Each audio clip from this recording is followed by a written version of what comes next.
by us, not made up.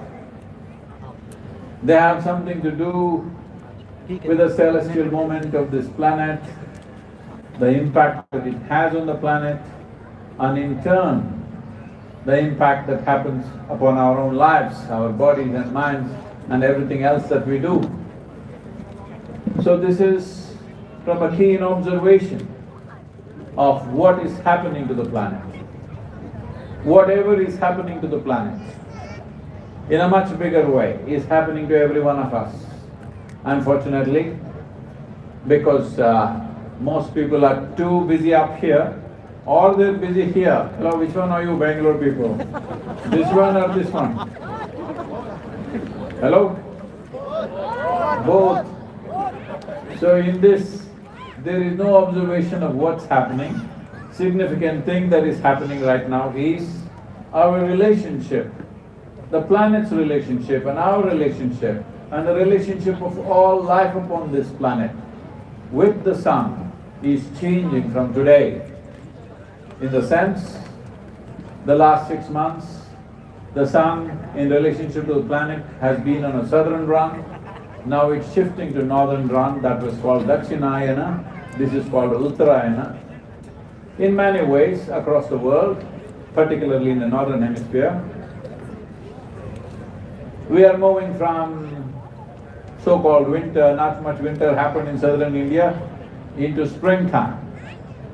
It's not just a question of weather change, it is the way the gravity functions, it is the way the centrifugal forces upon the planet functions. All this put together, the last 3 months, life has been at its slowest. The farmers who are here, they may not be MSc in agriculture, but they know the seed does not sprout during this time very well, it's slow. Nobody plants at that time. Well, traditionally, we in this culture, in this civilization, we took care that women should not conceive in this time because it doesn't sprout well. So, the whole life process is slower because essentially, life upon this planet, whether it's a tiny little worm, insect, bird, animal, tree, plant, human beings, everything is solar powered. The only source of energy for this planet and all life upon this planet is solar energy. Well, it seems some 1.2 billion years ago, that's what the scientists say, I don't know the date, they say that a very smart algae or a fungi, that also they don't know which one, a very smart one suddenly learned how to cook its food using sunlight. That is the basis of all life on this planet. Today we call this as photosynthesis, that every leaf is busy cooking food for all of us. Every leaf, whether you are eating it or not, one way or the other, the energy from the sun is being trapped and made into food. Leaf is eaten by animals and birds and insects. That becomes life further, and we are eating variety of foods. Everything comes from this fundamental process that we call as photosynthesis, essentially sun-fired food. That's what we are all made of. Having said that, this change in relationship between the sun and the planetary position that is there has an immense impact on our system, on our mental processes, on our energy processes, and spiritually it's considered very significant. Those 6 months we just passed from summer solstice to winter solstice is referred to as Dakshinayana. In yoga we call it a sadhana pada, time to work. This… You're happy it's over. Time to work is over. Now this is Kaivalya pada, time to harvest, time to receive the gifts of what we have done. That is, if you have done something worthwhile. So, this process of life, if you pay attention to it, there are many things happening which should be noticed, because without this observation, Without this awareness, if we live in conflict with the natural forces, if we live in harmony, if we live in tune with natural forces, you can dance your life through. Your life will become a dance. Otherwise, life could become torturous process. If you have to work against the natural forces and still be well, you will see it'll be a struggle. Even if you manage to be well, it'll become a joyless well. Unfortunately, it's happening to too many people because our attention to the natural forces in the universe, our attention to the natural forces that are working upon us on a daily basis is simply absent. I think people living in Bangalore full of lights all the time.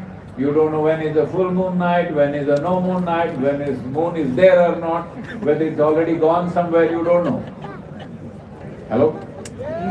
I must tell you this. Sankranti,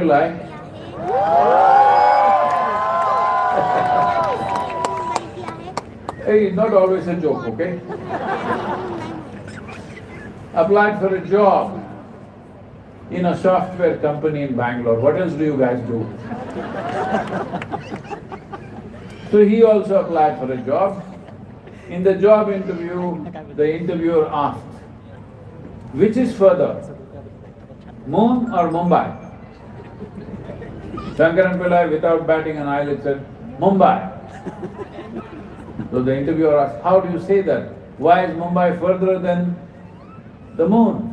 He said, I can see the moon, I can't see Mumbai. So, this is the situation right now, that we have completely, slowly losing tune with the natural forces. Most of the festivals in this civilization are in accordance with the natural forces. It's very important to bring this back into our lives. This effort to create Makar Sankranti, effort to create Mahashivratri in a massive way is to bring you back to this awareness that you must be in tune with the natural forces. Then life, you will ride your life. Whether you will ride the cycles of time or you will be crushed by the cycles of time, this is a choice. Unfortunately, cycles of time are crushing people. When I say crushing people, just look at your own, go back home and look at the old album, your own picture when you were 5, 6, 7 years of age, your face was like this.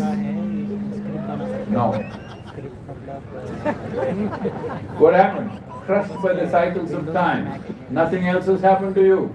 You're alive means nothing has really gone wrong with your life. Hello? Hello? Oh, somebody was born, somebody died, somebody got married, somebody divorced, this happened, that happened. Nothing has gone wrong. You're still alive means everything with life is fine. You got some problem up here because you're crushed by the cycles of time. And time creates memory and you don't know how to handle that. Simply because we are not in tune with the natural forces within us and around us.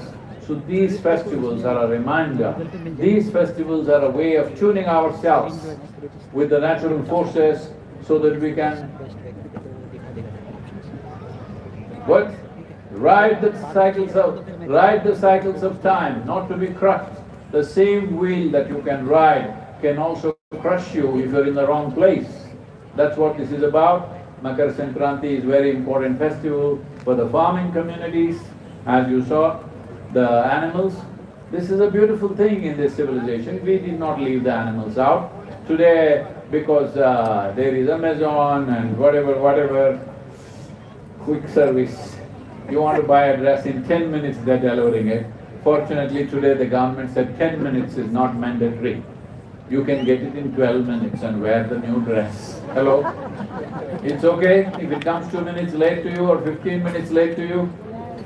So you're buying clothes you don't know, otherwise just a couple of decades ago, Makar Sankranti means young little kids, boys and girls, wearing new clothes, new jewelry, this one, that one, simple trinkets, jumping with joy because they had one. Holiday. You know, little bit of new clothes. But we did not just do this to our children, We also did this to our cows and bulls and all the other animals. We decorated them, we dressed them up in whichever way we could, because we saw them as a part of our life, embracing life in its totality, because forever, for thousands of years, India has a history of over 12,000 years of agriculture. In these 12,000 years, our relationship with these animals are so intimate because they gave us milk, they gave us food, they plowed our lands, they worked upon it. Above all, they fertilized our lands. This is a disaster unfolding in the country and in the world. In other parts of the world, probably they can turn things around much more easily because the population pressure on the land is not so high, as you must be aware already. Let me state it for you. India has only 4.6% of world's land, but we have 17.2% of the world's population. So we are hugely pressured. It is because of the genius of our farmers. They look uneducated to you in your idea of education. But I will give you a fertile piece of land right here if you want. Grow me 2 different types of crops and show it to me, let me see. Your brilliance, your education, your PhDs, let me see you grow 2 different crops and give it to me, let me see. I've thrown this challenge to many CEOs and others who are MBA in many universities, but they said, no, we can't do it. So how come people who can do it, we are not respecting them, we are not taking care that they must be well? Today, farming in the country, farming has always been backbreaking work. Today it's become heartbreaking. One main reason is soil is fallow. The simplest thing is this to understand. If you take a bucket full of sand, add a certain amount of organic content, this sand will become soil. If you take a bucket full of soil, rich soil, take away all the organic content, it will become sand. So essentially this means desertification. Minimum organic content that the UN says is needed to call soil as soil is 3%. But today, the average organic content in Indian soil is 0.62%. This is called as desertification. Anything below 1% is called desertification. Very happily, we are eating well and turning this land into a desert. A land that has fed us for over 12,000 years of agriculture, or even more probably. That is recorded agriculture. 12,000 years we plowed the same land and it yielded more and more for us. But now it is turning into a desert because to enrich this, to put organic matter into this, we need either trees or animals. In the farms, trees are gone, animals are gone. Machines are doing the work, that is fine. But machines don't shit, you need to know this.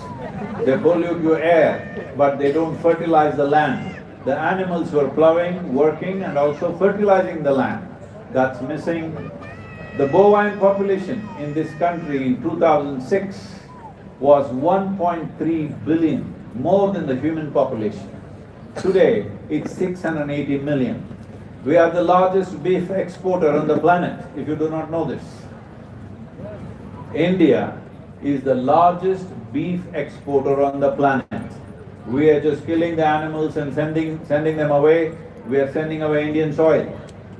We are exporting Indian soil to the rest of the world. We will pay the price.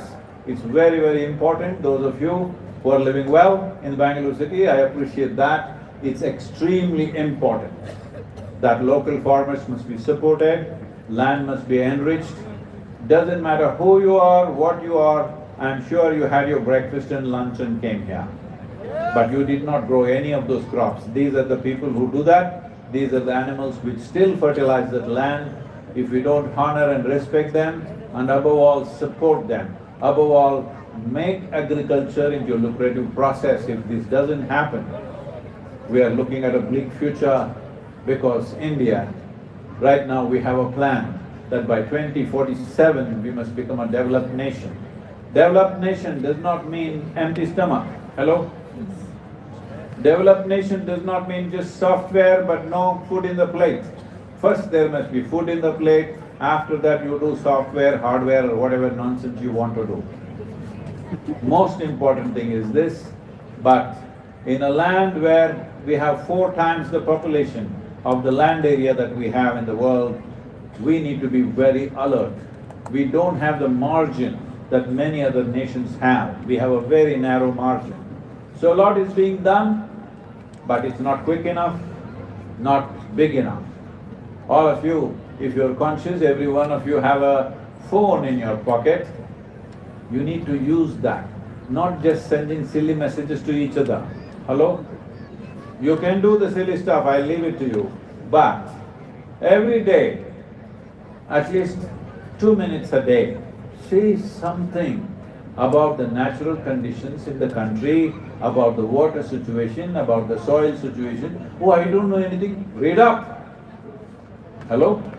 Can't you read up? If we have Safe Soil website, there's enormous amount of information. If you go to the Food and Agriculture Organization, FAO website of the United Nations, there's humongous amount of information. Read up one piece and put it out there. Everybody should know. Without doing this, we can't build a nation. Developed country does not mean empty stomach. Developed country first means there's adequate and abundant amount of food for people to consume, to enough choices so that people are not only nourished, but they are healthy and well. If this needs to happen, the land must be rich. This is the most important thing. So Makar Sankranti is an important day to bring this into our awareness. Thank you very much. And now there is a fire dance and then there is the Divya Darshanam. Please enjoy the Makar Sankranti. This is something we must understand. Enjoying something does not mean… People think party means we must be responsible. We can do a responsible party. Hello? Yes.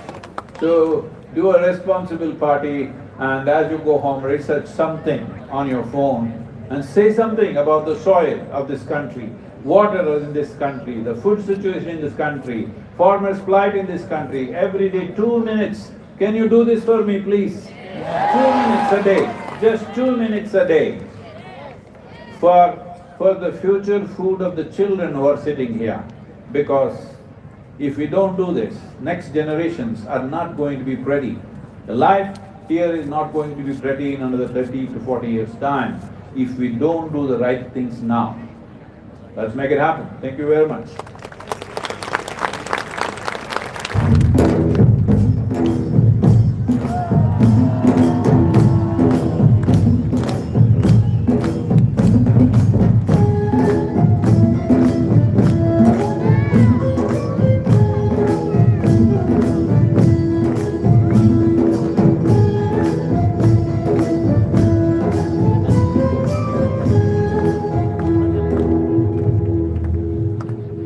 One more thing, end of September and beginning of October, there will be a 5-day consecration process. Well, wait. 5-day consecration process which includes the Bhairavi temple will be consecrated. And there is a Navagraha temple that will be consecrated. And also the 2 Tirthakunds will be consecrated. So, never before all these things in the yoga center happened over a period of time, over many years. So is it happening in the United States and everywhere else, wherever we are planning to do. It's happening in stages. But all these things are happening at once in Bangalore city, here. Let me say tell the bad news to you. The thing is, due to a variety of obstacles and delays and whatever has happened in getting permissions and that and this, we don't have accommodation. We are expecting 15 to 20,000 people for 5 days. No accommodation. Are you ready? Yes! No problem. We will build something temporary, but you must adjust to that. And it will be a phenomenal 5 days. Very powerful, very challenging in many ways because multiple consecrations will happen in this 5 days' time. If you wish to be a part of it, Please make yourself available at that time. End of September, beginning of October. That's where these 5 days are. Thank you.